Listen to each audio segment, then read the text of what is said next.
Ayo, kelompok 3.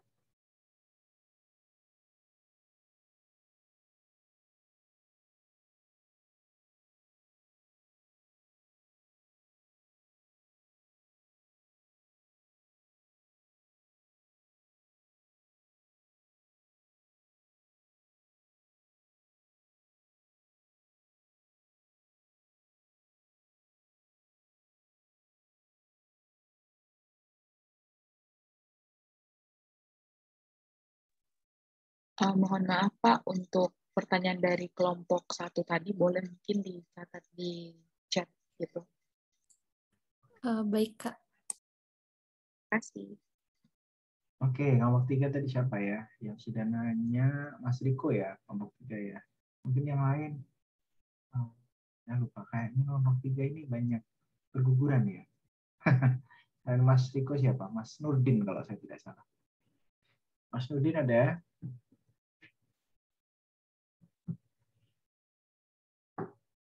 Silahkan Mas Nurdin.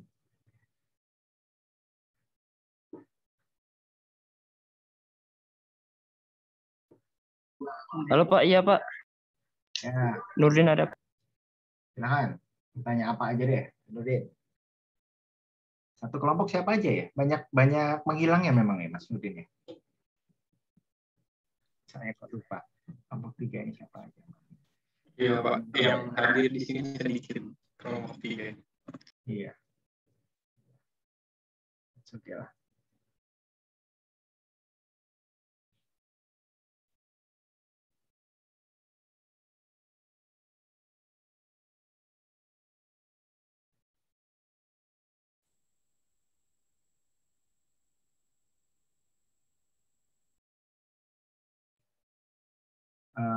Mbak Nelis, Mbak Ingrid, kalaupun sudah ada jawabannya, silahkan aja sih sambil menunggu. Apakah?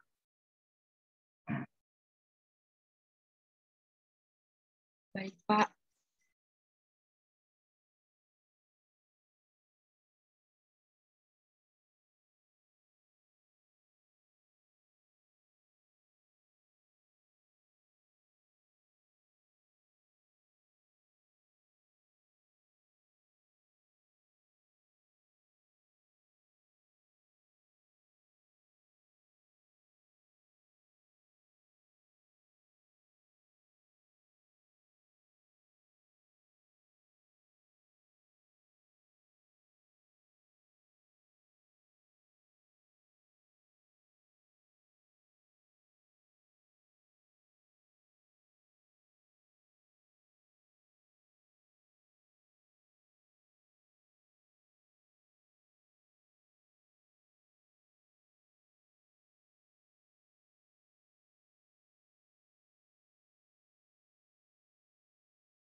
Kak Marlina boleh di chat pertanyaannya, soalnya tadi agak cepat terus pertanyaannya cuma dibilang 1 kali gitu.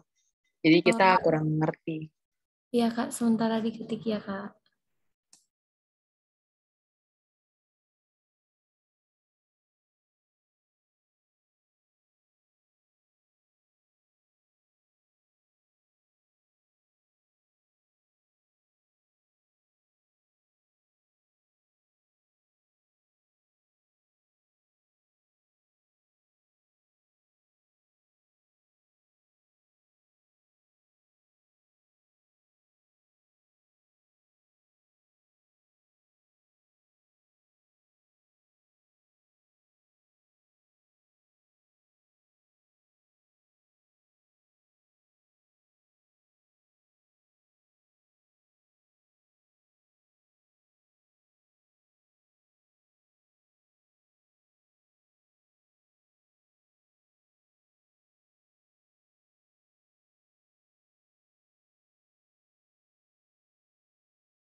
Dah, Mbak Ingrid. Jawab yuk. Kelamaan susah nanti. Malam nih. Selesainya.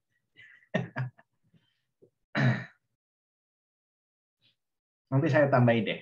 Jawab sebisanya saja.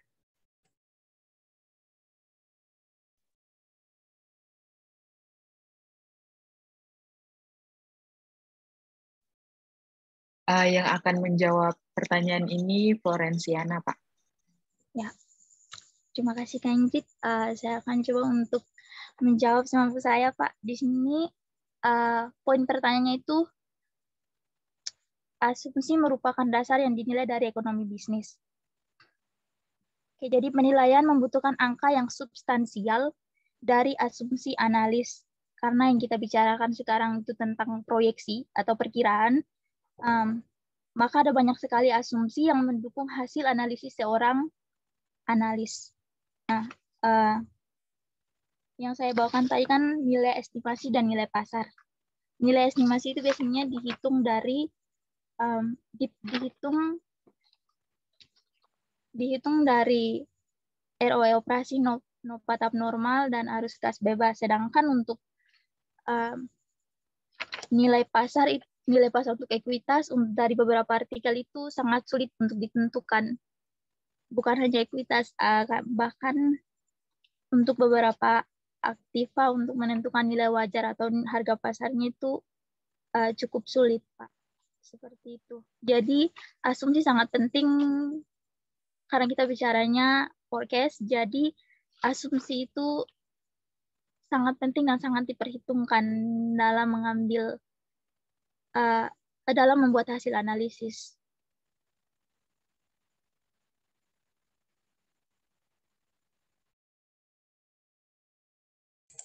Baik, itu jawaban box 1 untuk Kak Marlina. Apakah sudah menjawab pertanyaannya? Terima kasih Kak Florencia. Baik, untuk kelompok 3, apakah tidak ada pertanyaan? Izin masuk. Iya. Terima kasih atas kesempatannya. Saya Nurdin dari kelompok 3, Nurdin Soleh.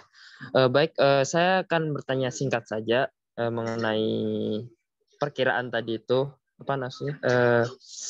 Nilai pasar yang saya ingin tanyakan yaitu market follow. Tadi itu yaitu apakah dalam suatu perkiraan itu terdapat macam perbedaan, maksudnya suatu perkiraan itu sangat jauh dari kenyataan. Apakah pernah terdapat suatu perkiraan seperti itu? Apakah dipahami? Tidak. Maksudnya itu kan meramalkan toh, memperkirakan keadaan pasar 1 tahun, 2 tahun, bahkan yang akan datang kan. Dalam suatu perkiraan itu apakah pernah terjadi suatu perkiraan tetapi yang terjadi itu malah sangat berbeda dari perkiraan tersebut?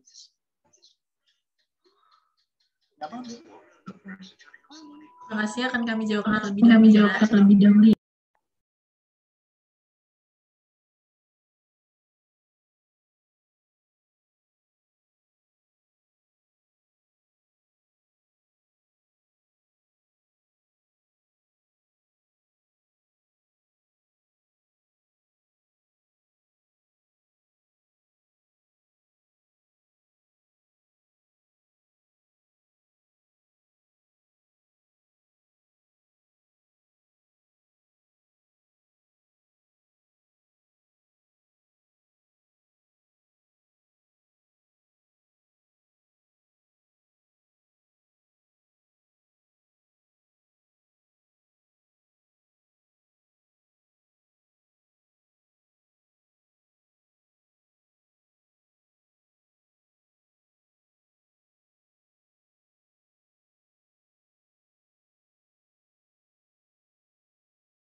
Mohon maaf, Nurdin. Maksudnya tadi itu boleh lebih diperjelas perkiraan apa ya? Tadi kan ini pertanyaannya apakah dalam suatu perkiraan mungkin hasilnya malah melenceng jauh? Maksudnya di sini perkiraan apa gitu? Mungkin yang lebih sempitnya saja dalam suatu memperkirakan jalannya perusahaan saja. Target marketnya lah kalau gitu. Bisa dipahami, Kak Ingrid?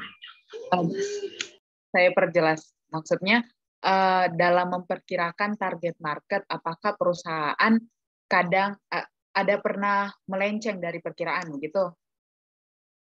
Iya, misalnya dalam 1 tahun 2 tahun ke depan itu perkiraannya, oh perusahaan ini akan berjalan begini, berkembangnya segini, tapi yang kenyataannya enggak begitu. Oke, kita bicarakan kemudian mungkin growth, Mbak Ingrid. Jadi kan kita ngomongin growth ya, ketika mengestimasi model estimasi kita kan biasanya ada growth-nya. Kemudian tadi ngomongin tentang terminal value ya. Nah, mungkin pertanyaannya bisa saya agak sedikit urusin. Pertanyaannya Mas Nurdin, kalau growth-nya kemudian nggak pas nanti gimana?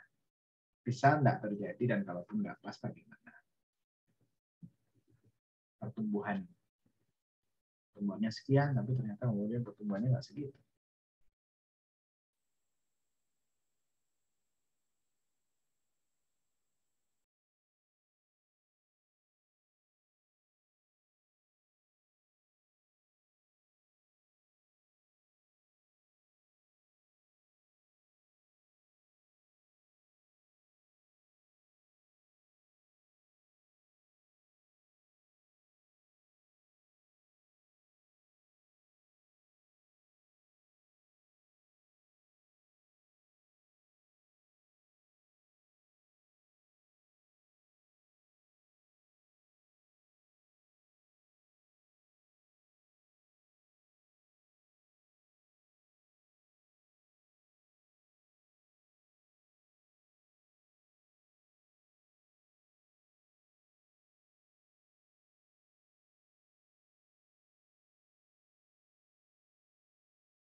Baik, saya akan mencoba menjawab pertanyaan dari Nurdin tadi mengenai estimasi atau asumsi-asumsi seorang analis terhadap perusahaan itu apakah dapat melenceng jauh atau tidak. Sebenarnya itu kalau seorang analis ketika membuat asumsi itu pasti sudah membuatnya matang-matang ya, sehingga melenceng, misal kalau hanya melencengnya itu karena faktor kecil, itu tidak akan terjadi pelencengan yang terasa gitu. Tapi kalau misal ada ini pandemi seperti ini, itu melenceng seorang analis ketika membuat asumsi yang tadinya sebelum pandemi, terus tiba-tiba ada pandemi yang tidak diduga-duga ini, jadi perkiraan-perkiraan yang tadi semulanya yang sudah diperkirakan sebelum pandemi jadi sangat melenceng jauh gitu. Misal contohnya itu pada perusahaan pesawat terbang gitu. Perusahaan pesawat terbang itu ketika seorang analisnya itu mungkin membuat analisisnya itu ketika tahun 2018 gitu untuk 5 tahun ke depan, dan seorang analis itu tidak mengetahui kan otomatis si pandemi ini akan masuk di tahun 2019 hingga saat ini, sehingga asumsi-asumsi yang tadinya sudah dibuat seorang analis itu jadi sangat melenceng jauh gitu, karena tiba-tiba pandemi dan tiba-tiba perusahaannya langsung anjlok gitu, dari saham, dari semuanya itu langsung anjlok karena langsung diberhentikan secara total dan tidak boleh lagi dilakukan penerbangan-penerbangan sehingga banyak juga karyawan-karyawan yang di PHK gitu. Seperti itu, apakah sudah menjawab? Mungkin dari teman-teman boleh ditambahkan. Langsung saja menanggapi. Terima kasih atas jawabannya Pak Nelis dan Dianda. Ya, saya sudah cukup memahami karena yang dapat saya ambil yaitu suatu perkiraan dapat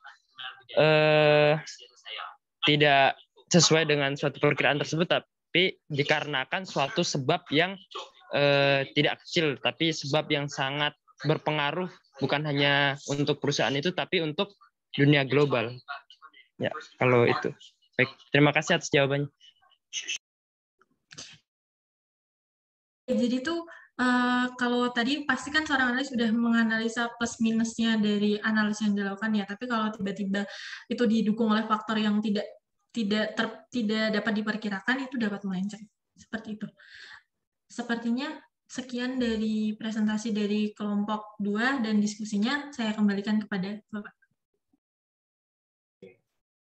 Terima kasih presentasinya yang luar biasa dari kelompok 2 ya.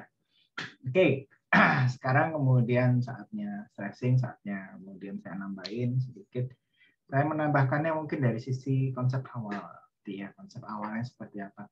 Saya kok agak sedikit lupa tadi merecord, cuman tadi ya sesaat sebelum ini sudah saya record, jadi mudah-mudahan untuk bagian ini, bagian tambahan saya ini bisa masuk gitu ya.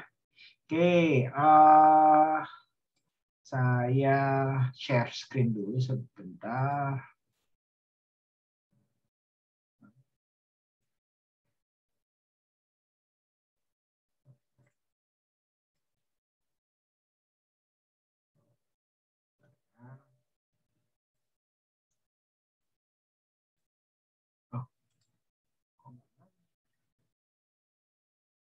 Udah kelihatan belum? Kelihatan YouTube saya ini kayaknya. Nah, oke. Udah kelihatan ya sekarang? Sudah, Pak. Sudah, Pak. Oke, sekarang kita mulai dari yang atas dulu deh, Mas Mbak.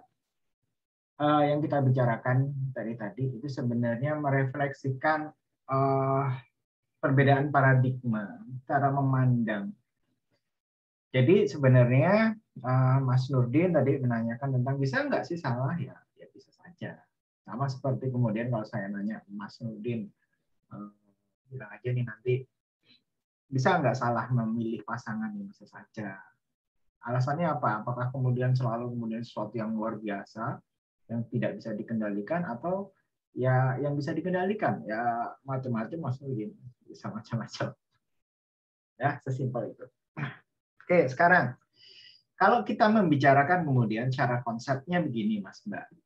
Dah. Kalau kamu ingin mencari, gitu ya, mencari bukti estimasi estimasi yang paling mudah, sebenarnya perusahaan itu nilainya berapa, gitu ya. Ini perusahaan ini kalau dijual nilainya berapa sih ya? Gampang aja, Mas Mbak. Lihat aja kemudian ininya. Stock price-nya. Stock price kalikan dengan jumlah lembar saham yang beredar. Ya, itu dia perkiraan nilainya.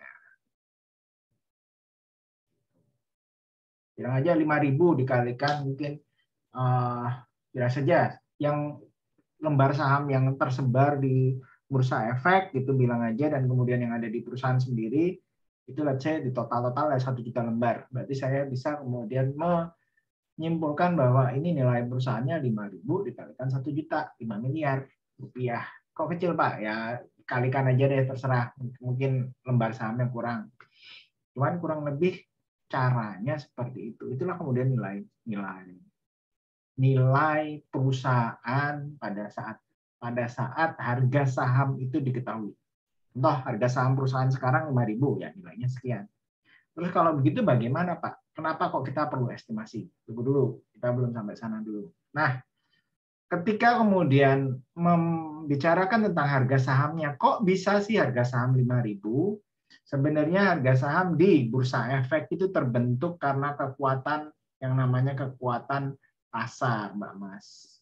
Kekuatan pasar ini berarti ketika demand-nya ketemu dengan saya gimana ya, demand ketemu dengan supply, D ketemu dengan S gitu. Maksudnya bagaimana? Ya bilang aja beginilah, demand dan supply ini kita ngomongin ekonomi banget. Intinya sih ketika yang jualan menentukan harga ketemu dengan yang mau beli, sudah ketemu di pasar, di bursa efek, oke ketemu harganya sekian gitu. Nah itu kemudian contohnya saja begini, kalau ada banyak yang meminta, mau banyak yang beli, jumlah yang diminta itu meningkat, padahal saham yang beredar segitu-segitu aja, saya yakinkan harga sahamnya pasti naik.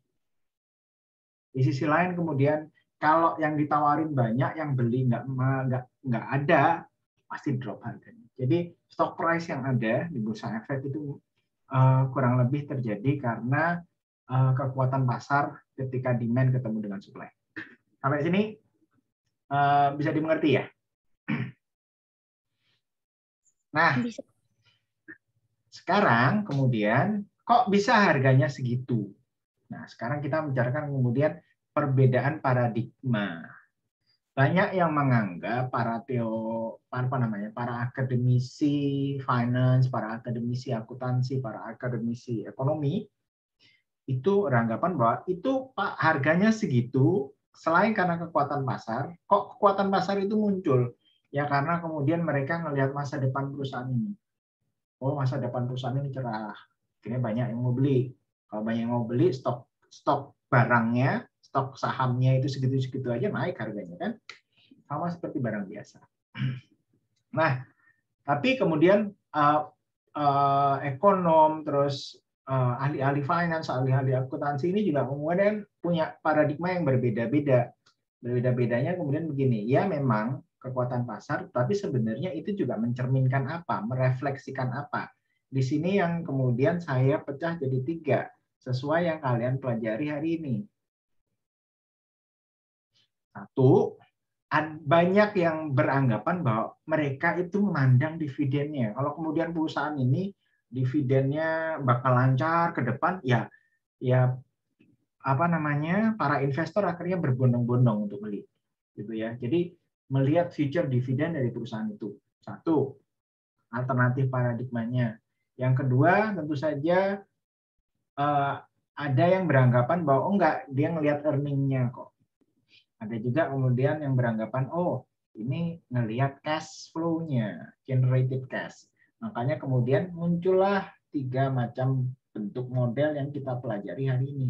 Ada dividen model, ada earning model, ada discounted cash flow. Jadi ini alternatif paradigma namanya. Kok bisa muncul seperti itu? Kenapa kemudian demand-nya seperti itu? Kok terbentuk harganya? Ya mungkin karena yang dilihat future dividennya atau future earning-nya atau future generated cash-nya. Jadi kalau beberapa model ini tadi sudah disebutkan di grup 1, dividen model itu kan nggak pas banget karena ya ada loh perusahaan-perusahaan yang walaupun bagus banget dia nggak ngeluarin dividen. Ini buat kita berkembang lah. Investor juga tahu kok. Ada juga kemudian perusahaan-perusahaan yang suka ngasih dividen bagi-bagi. Pak, kalau di Indonesia bagaimana? Kalau di Indonesia itu biasanya perilakunya seringkali karena kita agak sedikit, let's say, sedikit konvensional, bilang saja malah tradisional gitu ya. Itu biasanya kalau untung ya nyebarin dividen ya. Kalau enggak kemudian kata aja kayak tanda-tanda ini ada sesuatu ini kalau enggak nyebar dividen. Tetapi kalau di luar negeri dividen itu ya enggak harus. Jadi makanya kemudian banyak yang merujuk pada discounted cash flow alih-alih memakai dividen model. Cuman tadi saya sudah wanti-wanti untuk tugas kalian tolong pelajari yang ini. Ini yang wajib. Yang tambahannya apa, Pak? Oh, tambahannya terserah. Bahkan kemudian saya tambahin tuh yang di bawah tuh. Oke. Nah, sekarang Selain yang tiga ini apa? Yang selain yang ketiga ini ada yang gampang sekali Mas Mbak, namanya adalah price earning ratio model. Ini saya tambahin other. Ini gampang pol. Oke. Price earning ratio model itu melihat atau mengestimasi harga berdasarkan rasio ini Mas Mbak.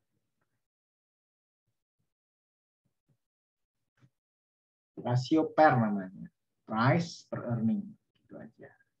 Price itu price apa Pak? Price saham tentu saja. Sorry, price dari market ya, market price. Saya taruh mana ini ya?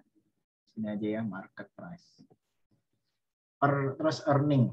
Otomatis kemudian kalau kamu pakai market price per lembar, earningnya juga harus per lembar saham. Karena kemudian ini satuannya harus sama. Kalau kamu total, bila saja earning total keseluruhan, maka market price-nya kamu harus kalikan dulu itu dengan lembar saham. Ini yang paling mudah. Oke? Ada pertanyaan mungkin sebelum saya coba masuk ke hal yang sifatnya teknis gitu ya. No problem sampai sini? Oke, contoh aja begini, Mas Mbak. Kamu kemudian ngecek gitu harga sahamnya tahun 2000. Biasanya mulai tahun berapa nih ya? 2017 lah. 2017, 2018, 2019. Bilang aja 2020-nya kita kebaikan aja. Dah, ternyata dari 3 tahun ini rasio antara price per lembar saham dibagi dengan laba per lembar saham itu let's say 50. Saya tuliskan di sini 50. Ini biasanya diambil dari analisis historis dari beberapa tahun sebelumnya. Oh, perusahaan ini biasanya pernya sekian. Oke. Terus bagaimana melakukan estimasinya? Simpel aja. Kita lihat karena ini earning itu ya sama dengan laba sebenarnya. Kita lihat labanya. Tahun 2021 itu berapa? Tahun 2021 ternyata lihat 2021 itu labanya 1 miliar. Maka gampang aja valuasinya, value-nya saya bisa perkirakan di sini. Karena kalau dilihat dari tahun-tahun yang lalu, PER-nya itu konsisten, bilang aja mungkin nggak jauh-jauh dari 50, kadang 51, kadang 52, terus turun jadi 48 gitu ya. Oh, ini sekitar 50-an, maka saya bisa kemudian estimasi secara gampang nilai perusahaan itu berapa. Nilai perusahaannya ternyata kalau dilihat dari earning, oh saya belum kasih ya di sini ya. Itu adalah 1M dikalikan 50. Jadi ini kita copy dulu Mbak Mas. 1M-nya dikalikan dengan 50. Kok bisa? Iya. Ingat, ini adalah rumus kita kan tadi. Jadi kalaupun kemudian ini diotak-atik, price itu berapa, kan ke sini dia. Kalau ke sini kemudian market price sama dengan earning dikalikan per. Oke, daripada susah-susah. Ini kalau kemudian kalian mau rubah kan rumusnya jadi earning dikalikan per sama dengan price. Kan gitu toh. Nah, ini yang kemudian kalian pakai. Situ sampai sini ada pertanyaan? Cukup jelas? Maka saya bisa perkirain, oh value-nya 50M. Lebih lanjut kemudian kalau kamu punya data lembar sahamnya berapa, kamu bagi aja. 50M ini dibagi berapa juta lembar. Oh ternyata sekian juta lembar dan pada akhirnya kamu dapat angka ini. Oh per lembarnya 5.000 per lembar saham. Sorry. Kok nggak miring ya? Tulisanku per lembar. Lembar. Nah, sampai sini bisa diikuti? Mas Nurdin, Mas Riko dan sebagainya, Mas Ingrid, Mbak Ingrid, Mbak Nelis, isi ya, bisa ya? Ya sudah Pak. Oke. Sudah Pak. Sekarang kita ngomongin begini. Nah, terus kemudian kalau sudah divaluasi buat apa? Ini yang sebenarnya saya ingin berikan ke kalian. Tadi kan valuasi. Nah, terus apa? Buat apa? Kalaupun angka ini sudah kalian dapatkan, sebenarnya ini yang kita namakan sebagai analisis fundamental. Mbak Mas, ini adalah analisis fundamental. Yang ini. Bahkan yang saya barusan pakai ini namanya adalah analisis fundamental.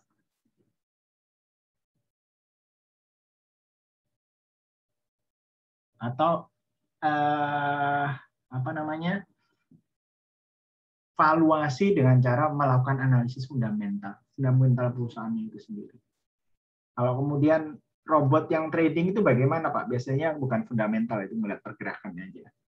Robot trading itu ngeliat pergerakannya aja. Oh, kalau saja mau naik dia kemudian pasang. Kalau kemudian benar naik, nah walau alam juga. Cuman kalau ini adalah analisis fundamental namanya. Yang kemudian ngelihat perusahaannya sendiri, earning-nya sendiri, dividennya, dan sebagainya. Nah, gunanya untuk apa? Sekarang kemudian saya versuskan begini. Kayak yang ini ya. Ini kan kita punya tebakan ini, Punya tebakan estimasinya harganya 5.000 per lembar. Sekarang, saya taruh sini. Realitanya per 31 Desember 2021 itu per lembarnya real ya. Ini real. Harga realnya itu 4.000 per lembar.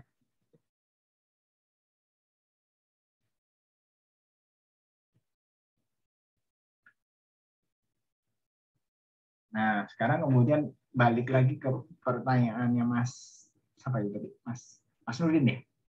Loh, kok estimasinya beda sama kemudian realnya 4.000?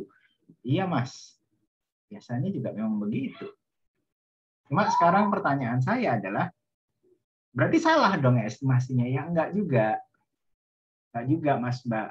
Dan karena perbedaan inilah kemudian kita bisa bilang saja memberikan analisis kita bisa memberikan pendapat kita ke para investor potensial atau para investor yang menjadi pembaca laporan kita. Bentar ya.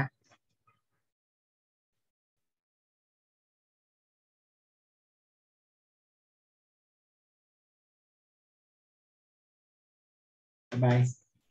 Oke, sorry. Anak saya mau tidur, jadinya pamitan. Oke, sekarang karena terjadi perbedaan inilah makanya sebenarnya di sini kontribusi kalian sebagai analis. Kok bisa Pak? Ya bisa. Sekarang kemudian saya kasih tebakan sedikit deh. Kalau beda gini, Mbak Nelis, Mbak Ingrid, Mas Iko, Mbak Florence tadi ya. Ini pada kondisi ini kamu menyarankan untuk beli saham perusahaan ini atau jual. Itu sebenarnya hasil akhir dari valuasi kalau kita bicarakan memposisikan diri kalian sebagai analis. Memberikan memberikan sugesti, memberikan pendapat gitu ya. Oke, ini perusahaan layak dibeli ya sahamnya. Atau jangan dibeli, jual malah. Kalau kondisi seperti ini, jual atau beli?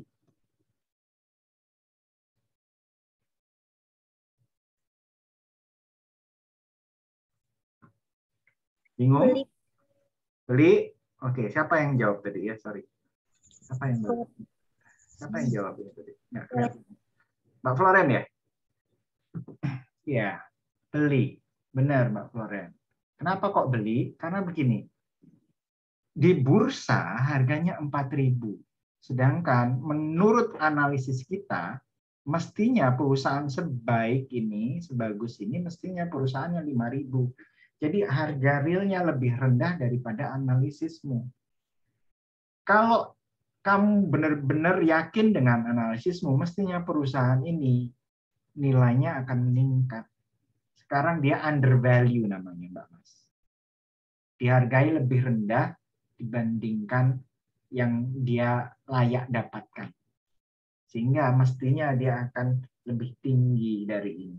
Dan di sanalah kemudian para investor mestinya punya potensi untuk mendapatkan untung. Oh, 4.000 mestinya 5.000, mestinya kan naik kan ke arah 5.000.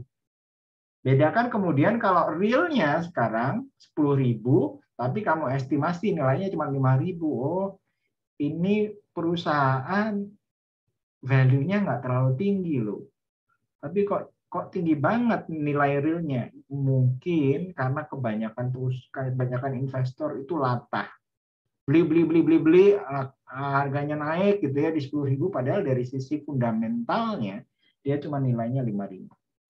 Maka kalau seperti itu dan kamu yakin dengan analisismu, perusahaan tersebut bisa kamu berikan saran, ini perusahaan sudah over value namanya, over price. Jadi kalau mau beli tolong berhati-hati. Kalau saran kami, berdasarkan kamu sebagai analis, saran kami ini sebenarnya layak dijual nih. Sudah terlalu tinggi di 10.000. Kalau udah terlalu tinggi, jangan-jangan bisanya turun. Gitu. Oke? Ada pertanyaan? Atau tidak? Saya, Pak. Oke, silakan, Pak Loren. Pak, akhir-akhir ini saya baca artikel soal saham gorengan, Pak. Nah, ya. Analisis yang tadi, Pak, itu bisa dipakai ya, Pak, buat tukar? Bisa. Jadi kemudian kalau kamu ngelihat gorengan atau tidak, sebenarnya sih caranya ya itu tadi, ngelihat kemudian valuasi yang kamu sudah pelajari, Mbak Flora. Oh, sebenarnya ini perusahaan-perusahaan yang bilang saja yang jauh-jauh banget dari dari nilai fundamentalnya, ini bisa saya anggap sebagai saham-saham gorengan. Bagi yang non ekonomi, apa itu artinya saham gorengan? Saham gorengan itu artinya kemudian ada perusahaan yang jelek gitu ya, yang nggak terlalu oke, tapi kemudian bilang saja kalau perusahaan-perusahaan seperti ini biasanya sih tidak laku dijual. Tapi kita bisa goreng kalau kamu bisa menjadi salah satu pemain utama di bursa. Oh, saya beli ini. Kalau sudah seperti kemudian nanti ikut keroyokan. Harganya naik kan, karena kayak rebutan. Naik, ketika sudah di atas, saya jual aja. Itu digoreng namanya, Mas, Mbak. Nah, ya Mbak Floren, ya salah satu analis untuk melihat ini gorengan atau enggak, yang ngelihat kemudian fundamentalnya, nilai fundamentalnya bagaimana. Kalau kemudian ternyata dia di atas banget, ya bisa saja kemudian gorengan. Tapi dengan pengecualian Mbak Floren, pengecualian untuk startup yang benar-benar bilang saja punya inovasi yang benar-benar oke. Contoh, kalau kita lihat kemudian dulu yang namanya Tesla, yang namanya Google, yang namanya Amazon dan sebagainya, Alibaba di Cina, itu yang kemudian itu kayak gorengan. Cuman kalau kita lihat, dia nggak ada yang punya value, nggak ada yang punya inovasi seperti dia. Jadi kemudian juga agak sedikit hati-hati. Ingat Mbak Floren? Baik, Pak. Terima kasih. Oke. Ada pertanyaan lain mungkin? Saya perlu nambahkan sedikit. Satu lagi. No problem? Oke, no problem. Tapi karena ini layar saya cuma satu,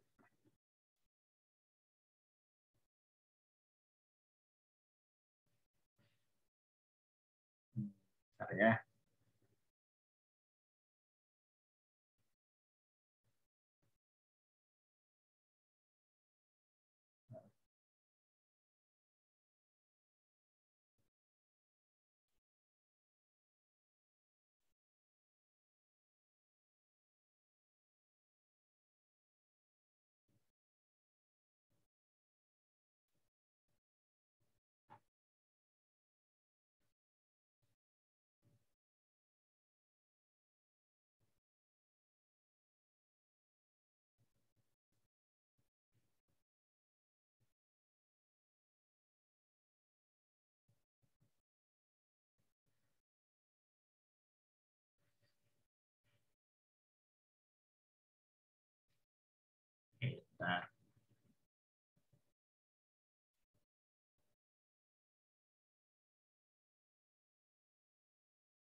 Oke.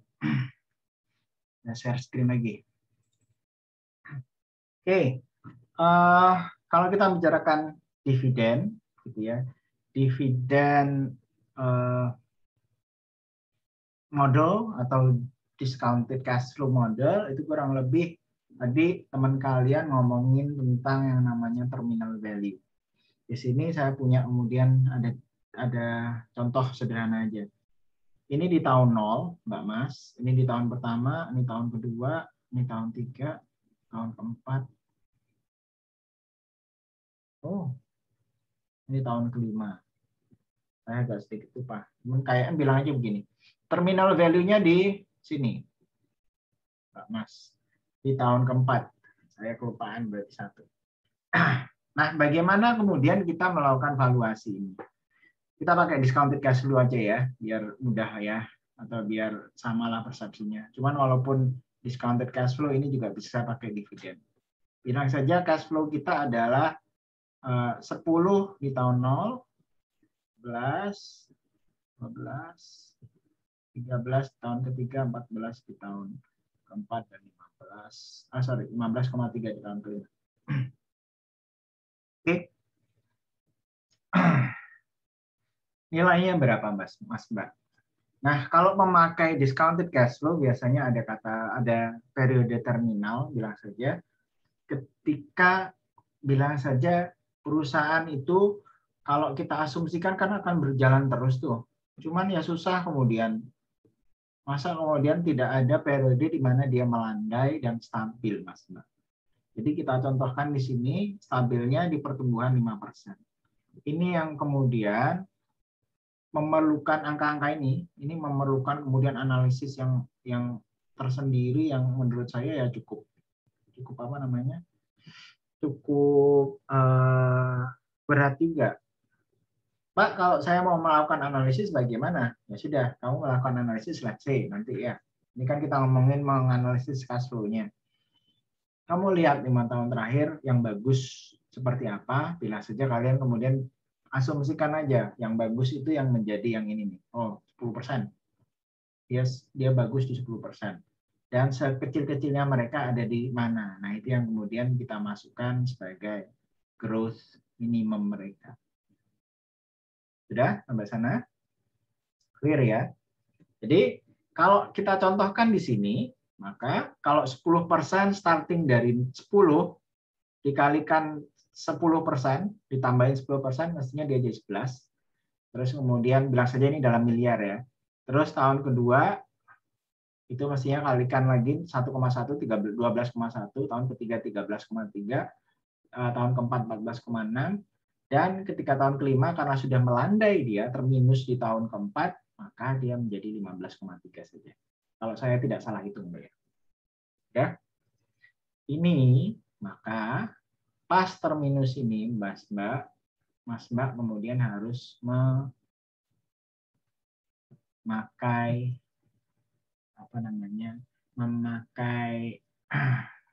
value terminus namanya, nilai pas tahun 4, pas tahun terminus. Ini kita bisa didapatkan dengan cara menambahkan DCF di tahun keempat plus DCF tahun kelima dibagi return kurangi growth. Atau kalau kemudian ya tidak saja begitulah. Oke. Kalau ini kemudian ini sorry saya kasih keterangan ya. Nah, nanti ya baca buku juga lah. Ini return, R-nya, G-nya adalah growth. Ini adalah rumus apa namanya? Saya agak lupa di matematika. Yang kemudian kita berusaha menghitung nilai yang infinite dengan growth tertentu, itu saya lupa. Apa sih namanya istilahnya? Ketika SMA. Saya lupa. Cuman kan kurang lebih seperti ini. Oke, kalau sudah bagaimana? Nah, kalau sudah kita dapatkan, maka kita dapat nilai di tahun keempat yang cukup besar. Setelah itu baru kemudian kita diskontokan. Kita sudah punya tahun keempat yang baru di sini. Tahun keempat yang baru itu berapa? Sorry. Tahun keempat yang dari sini nih. Kita masukkan sini. Terus tahun ketiga ada, tahun kedua ada, tahun satu ada. Ini kemudian kita diskontokan semua. Sehingga kita mendapatkan nilai present value. Nilai present value ini adalah yang namanya estimasi nilai kita.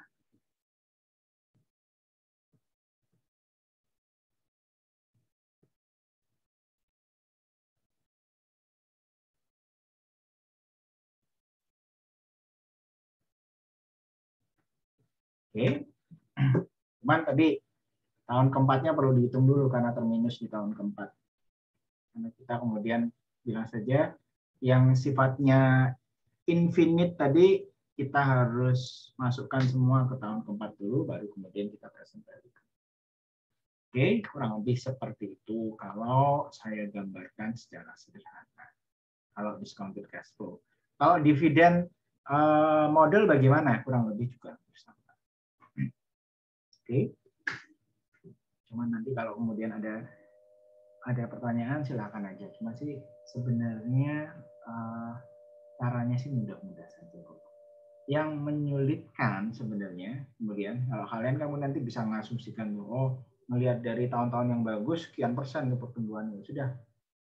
Nah, carikan itu terus yang paling jelek dia berapa itu yang kemudian kalian anggap sebagai growth minimum dia sampai akhir hayat sampai waktu tak terhingga. Gitu ya. Kalian bisa kemudian mempersepsikan itu di terminus tahun kelima, di tahun ketiga, terserah kalian. Ya, cuman mau nggak mau kalian harus melakukan proyeksi tersebut. Estimasi forecasting tersebut. Kalau kalian menggunakan, let's say, menggunakan discounted cash flow, ya berarti cash flow-nya kalian harus tahu cash flow sekarang berapa, kira-kira tahun depan berapa, tahun berikutnya berapa, dan seterusnya. Baru kemudian kalian ukur. Oke, begitu sih. Nah, pada realitanya, kalau kita membicarakan analisis, gitu ya, pada realitanya, banyak sekali waktu yang kita butuhkan untuk mengukur atau melakukan asumsi, mencari asumsi berapa sih growth-nya, berapa return-nya. Udah. Tadi kan rumusnya adalah DCF-nya itu yang terminus itu kan DCF tahun kelima dibagi return perusahaan dikurangi growth-nya. Oke. Jadi kalau kita bicarakan kemudian